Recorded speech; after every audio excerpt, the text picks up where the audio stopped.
এই ছেলে, এই অপদার্থ কোথাকার, বের হবে ডান থেকে, বেটা বাইর হবে। বেটা ওইখান থেকে একজন শ্রোতা জায়গা দেই, তুমি উঠো এখান থেকে। মোবাইলটা আলগি দিলা কেন? কারে উড়াও? আবার ব্যাটকায়, বেওকুফ কোথাকার। এখন কেমন লাগলো? এখন যে ধমক শুনলা ভাল লাগছে নি? এখন আমি কি সুন্দর করে বলি নাই? কথা বলেন না কেন? বিষয়টা কি আমি বুঝায় বলি নাই? তাইলে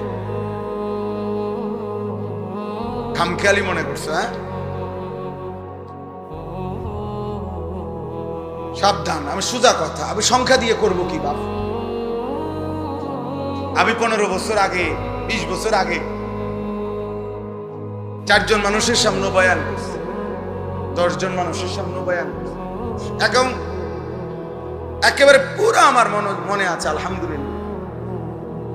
আমি 5 জন 10 জন মানুষের সামনেও আল্লাহকে সাক্ষী রেখে বলতেছি, 4 ঘন্টা লাগাতার বয়ান করছি। 4 ঘন্টা, ঘড়ির ঘন্টা। কোনো অসুবিধা নেই, এটা কোনো বিষয়ই না। অনেক মানুষ, কম মানুষ, কোনোটাই সফলতা কিংবা ব্যর্থতার কিছু না। মহান আল্লাহ রাব্বুল আলামিন গ্রহণ করা, কবুল করা, এটা হলো মূল বিষয়।